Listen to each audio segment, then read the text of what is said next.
¿Puede una aguja contener el peso de una vida rota? ¿Pueden los hilos de seda remendar un alma desgarrada por la tragedia? En la Granada de finales del siglo XVI, bajo un sol que doraba por igual las cumbres nevadas de Sierra Nevada y la miseria de las cuevas del Sacromonte, una niña llamada Isabela estaba a punto de descubrirlo. La vega reseca tras un verano implacable apenas ofrecía sustento. El padre de Isabela, Alonso, un hombre de manos encallecidas y espalda curvada por el trabajo, miraba el cielo sin nubes con la desesperanza grabada en cada arruga de su rostro. Cultivaban una pequeña parcela arrendada, un trozo de tierra que apenas les daba para malvivir, pero que era su único mundo. Su madre, Ana, remendaba una y otra vez las ropas raídas, sus suspiros mezclándose con el zumbido de las chicharras. Isabela, con apenas 10 años, jugaba entre los olivos retorcidos, ajena a la sombra que se cernía sobre ellos. Era una sombra con nombre, don Rodrigo de Guzmán, un terrateniente local cuya codicia crecía al mismo ritmo que sus posesiones, engullendo las pequeñas parcelas de los campesinos como un monstruo insaciable. La confrontación llegó una tarde de bochorno.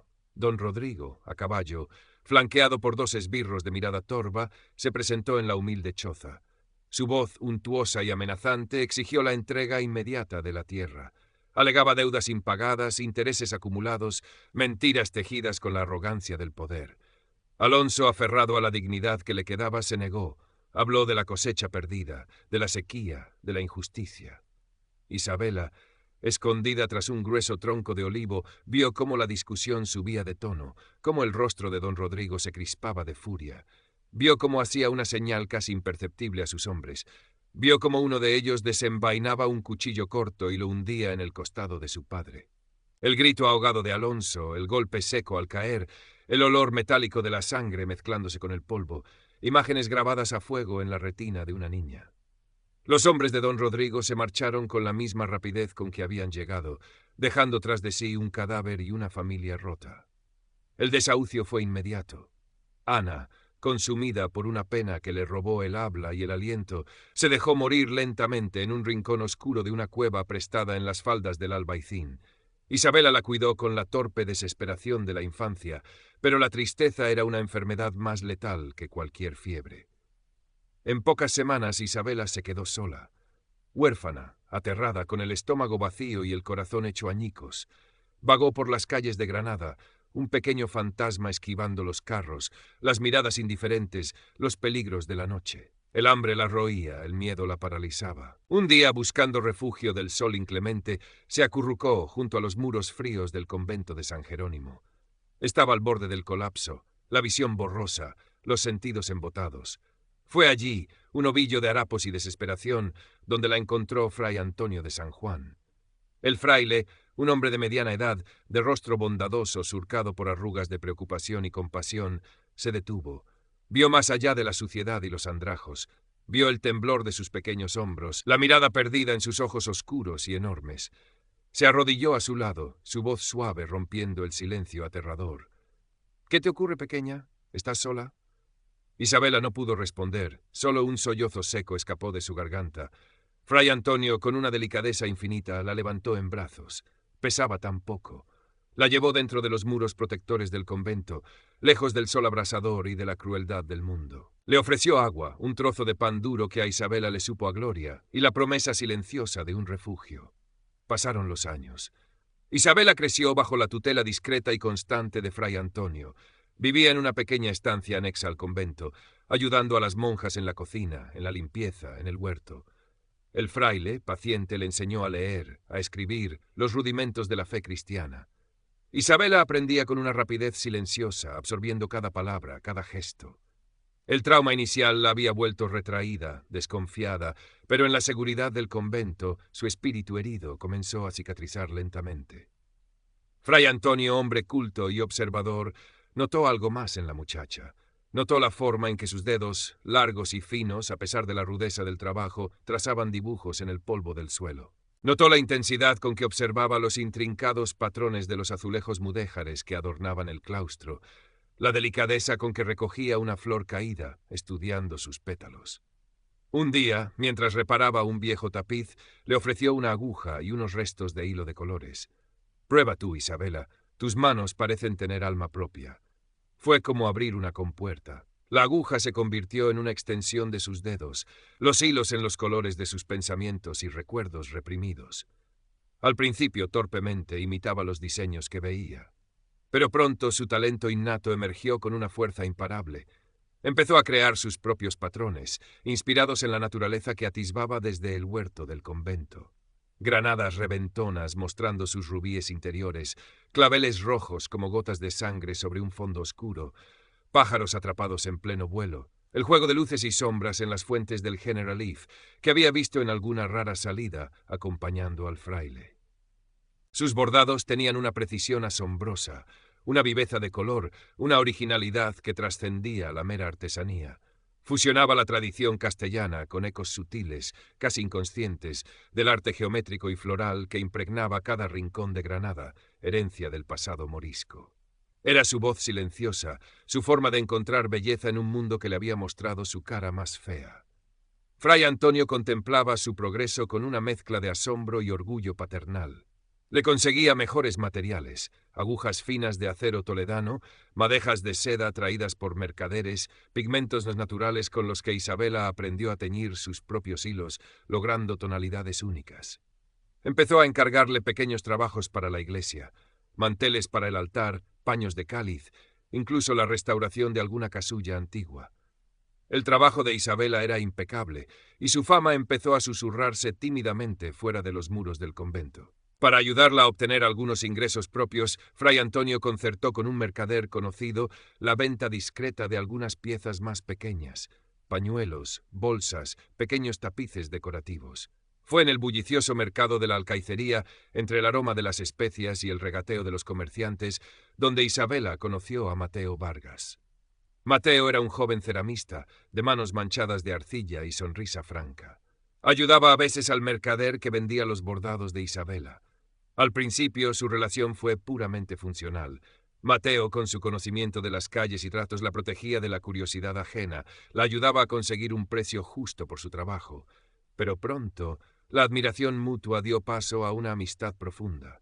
Hablaban de sus vidas, de sus sueños modestos. Mateo admiraba la fortaleza silenciosa de Isabela, la magia que surgía de sus dedos. Isabela encontraba en Mateo una presencia sólida y amable, una ventana a un mundo más allá del convento. Él le traía noticias, le describía lugares que ella solo podía imaginar, le hablaba de su propio trabajo con la arcilla, de la lucha diaria por abrirse camino. Una confianza tierna y un afecto incipiente comenzaron a tejerse entre ellos, tan delicado y fuerte como los hilos de seda que usaba Isabela. La calidad excepcional de los bordados de Isabela no pasó desapercibida por mucho tiempo. Un día, la esposa de un importante funcionario de la Chancillería, doña Elvira, vio un pañuelo bordado por Isabela y quedó prendada de su originalidad y perfección. Hizo averiguaciones y no tardó en presentarse en el convento, solicitando un encargo mayor, un manto para una imagen venerada. Era un honor y una oportunidad, pero también una exposición peligrosa. El nombre de la joven bordadora del convento de San Jerónimo empezó a circular en los salones de la pequeña nobleza y la burguesía granadina. Y así fue como el nombre llegó a oídos de don Rodrigo de Guzmán. Quizás lo escuchó en una conversación casual o vio una de las piezas en casa de algún conocido. Al principio, el nombre no le dijo nada, pero la descripción del talento inusual, la mención del convento de San Jerónimo como su refugio, algo hizo clic en su memoria retorcida. Una joven bordadora protegida por Fray Antonio indagó con la astucia que le caracterizaba. Descubrió su edad aproximada, su origen incierto. Ató cabos. La huérfana del campesino que había osado desafiarle años atrás. La testigo silenciosa de su crimen. Un escalofrío recorrió la espalda de don Rodrigo. No era miedo, sino una mezcla de irritación y un nuevo tipo de codicia. Esa muchacha, esa superviviente, no solo era un posible cabo suelto de su pasado, sino que poseía un talento que, según decían, era extraordinario. Un talento que él podía controlar, explotar o destruir si resultaba una amenaza. La presión sobre Fray Antonio comenzó de forma sutil. Don Rodrigo, haciendo uso de su influencia local, empezó a sembrar dudas sobre la gestión del fraile, a insinuar irregularidades en el convento. Hizo llegar mensajes velados. Quizás sería conveniente que la joven protegida del fraile buscara un servicio más adecuado a su condición. quizás en su propia casa, donde su talento sería debidamente apreciado. Fray Antonio comprendió la amenaza implícita. Intentó proteger a Isabela, mantenerla al margen, pero la red de don Rodrigo se estrechaba. Isabela sintió el cambio. Notó la preocupación en la mirada de Fray Antonio, las conversaciones susurradas que cesaban cuando ella entraba. El miedo, aquel viejo compañero helado, volvió a atenazarla. Las imágenes del pasado resurgieron con más fuerza en sus pesadillas. Mateo también percibió el peligro. Se volvió más vigilante, más protector. Sus visitas al convento se hicieron más frecuentes, sus ojos buscando cualquier señal de amenaza. Quizás, movido por la lealtad y el afecto, comenzó a hacer sus propias preguntas, a escuchar los rumores que circulaban sobre los métodos de don Rodrigo, sobre otras tierras arrebatadas, sobre otras vidas arruinadas. La situación llegó a un punto crítico. Don Rodrigo, impaciente y acostumbrado a que sus deseos fueran órdenes, decidió actuar de forma directa. Se presentó en el convento, exigiendo ver a Isabela. Su pretexto era admirar su trabajo, quizás ofrecerle un patronazgo generoso. Pero sus intenciones eran claras: someterla, llevársela, borrar cualquier rastro de su pasado peligroso y adueñarse de su futuro y de su arte. Fray Antonio se interpuso, firme pero pálido. Argumentó las reglas del convento, la necesidad de proteger a la joven. Don Rodrigo, enfurecido por la resistencia, lanzó una amenaza directa.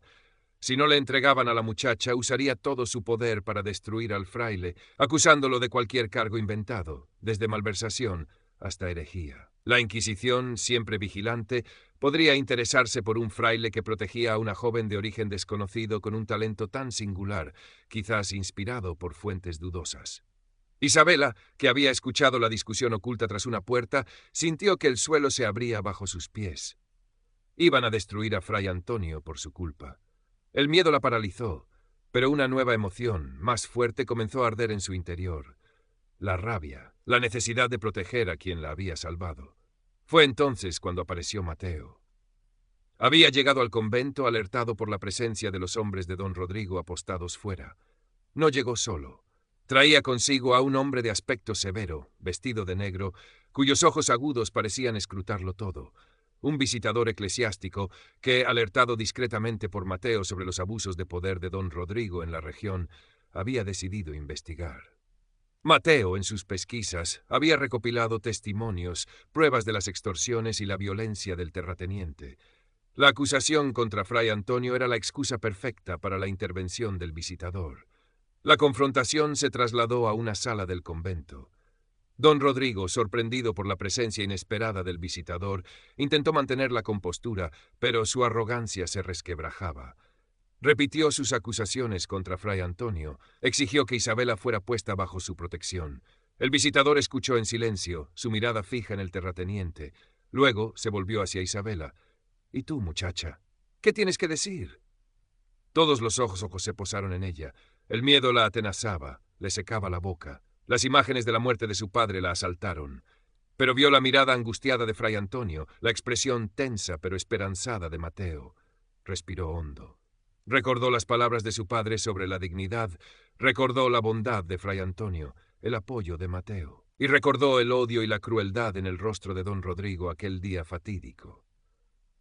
Dio un paso al frente. Su voz, al principio un hilo tembloroso, fue ganando fuerza. «Ese hombre, don Rodrigo de Guzmán, mató a mi padre». Relató lo ocurrido años atrás, la disputa por la tierra, la violencia gratuita, el cuchillo. Describió a los hombres que acompañaban a don Rodrigo. Su testimonio era directo, desgarrador, cargado con la verdad cruda del trauma infantil revivido.